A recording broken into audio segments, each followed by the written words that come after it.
Hey, what's up, guys? Today I'm breaking down one of my go-to arm workouts. If you're like me, in your 40s, training naturally and focused on building real muscle without burning out, this one's for you. I used to follow all the high volume influencer style workouts, thinking more was better, especially when I started out in my 20s. And I would leave the gym exhausted, but the results didn't match the effort. These days, I train smarter, not just harder, and I keep it simple. Low volume, high intent, and consistent progression. This arm workout uses supersets, pairing a bicep exercise with a tricep one. Not only does this save time, but it allows you to train with more intensity while keeping overall volume manageable. Supersetting antagonist muscle groups like biceps and triceps works well because while one muscle is working, the other is resting, so you get maximum output with minimal wasted time. Also, biceps and triceps are smaller muscle groups, that's why I like to superset them. It's a little harder to do supersets for your quads and hamstrings, for example. You don't believe? Try supersetting barbell squats with Romanian deadlifts in an 8 to 12 rep range. You will be smoked after the first superset. Okay, so let's break down the workout and why each movement earns its place. Superset number one, as you noticed, is seated dumbbell curls with dumbbell skull crushers. Sitting down removes momentum and forces your biceps to do the work. I prefer these overstanding curls because it keeps my form strict and isolates the muscle. I try to progress with more weight where I feel that I can. That's why I increase the weight for my second set on dumbbell curls.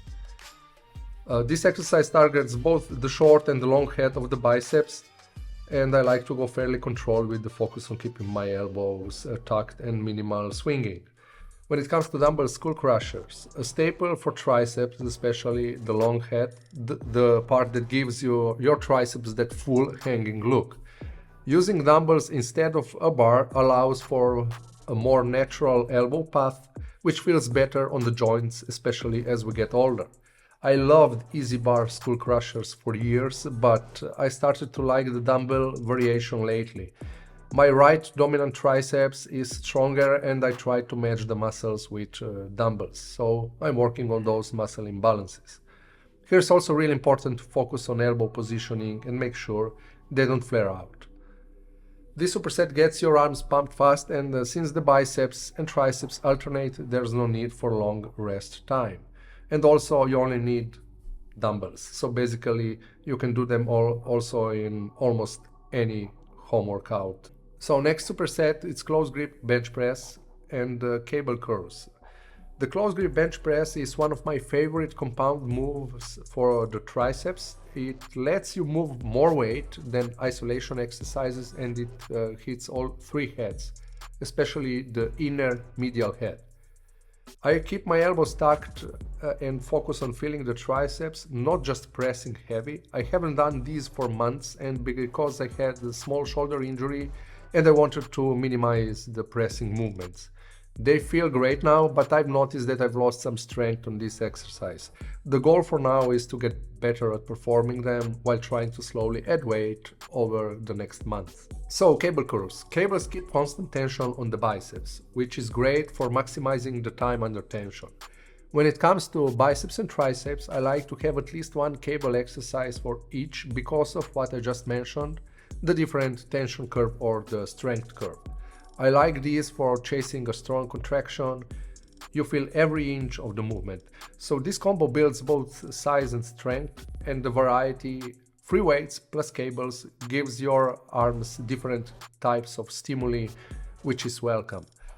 Here's the second superset from a different angle. I've added slightly more weight on the close grip press, and as you can see, I'm trying to keep my elbows tucked, but the more the fatigue kicks in, the harder it gets.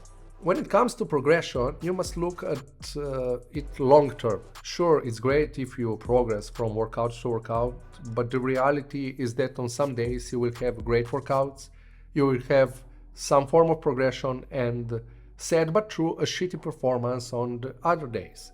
That's why it's great to keep a training log, whether it's in your notes, on your phone, or Google Drive, or fitness app or even on a piece of paper.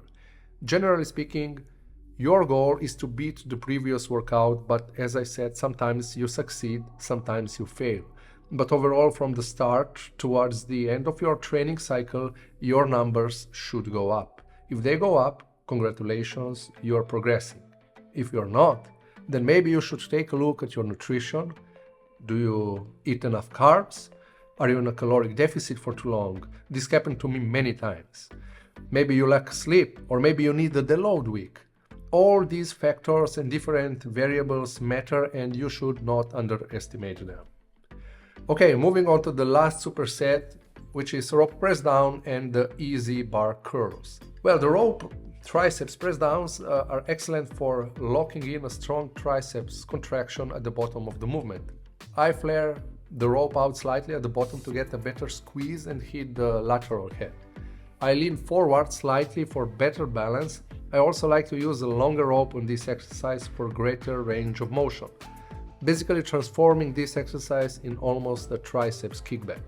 On this exercise especially, it's important to keep elbows tucked at sides, otherwise your front delts take over part of the movement. And I usually go slightly higher with the reps here, between 10 to 12, but this is not a rule of thumb. Sometimes I would go even lower, but with the rope attachment, I don't aim for 6 reps on press downs. That's why I also save them for the last triceps exercise. The easy bar bicep curls, these let me go heavier without stressing my wrists like straight bars do. Using a close grip here to target more the long head of the biceps or the outer head. Some people mistake because you grip the bar closer, they think that they are working the inner, short head of the biceps, but it's the opposite. Of course, the biceps as a whole is working, but with this small grip adjustment you can emphasize one head slightly more than the other, and you put more emphasis on forearms and the brachialis as well. The slight angle hits the biceps brachii and the brachialis nicely. That's the muscle that gives you more width from the side. At this point, the arms are tucked, and with the close grip, I tuck my elbows towards my obliques, almost using my torso like a preacher bench, adding some support to my elbows. So basically, I follow a low volume approach, especially at the start of a new training cycle. That means fewer sets, but every set counts. I push hard, but I'm smart about it. In my 40s, I've learned that going to failure on every set is a quick way to burn out or get hurt. So I leave a rep in the tank on some movements, especially compound ones, but I will go to muscle failure on some isolation lifts. And yeah, sometimes the last few reps get a little sloppy. Not intentionally, but when you're pushing for overload, it happens. The key is knowing your limits. I will sacrifice perfect form just slightly to finish a tough set, but I never go so far that I'm risking injury. That's not a badge of honor, it's just bad training. Every 12 to 14 weeks, I make small adjustments, maybe change the grip, swap dumbbells for cables, or switch angles just enough to keep progressing. Then I deload for about 5 to 9 days, full rest, no gym. That's what keeps me consistent year-round. So if you're looking for a sustainable way to grow your arms without burning out, without chasing gimmicks, give this workout a shot. Track your lifts, push hard, recover well, and keep building. If this helped you out, make sure to like and subscribe. Your support seriously means a lot. And let me know in the comments what body part you want to see next. Catch you in the next one.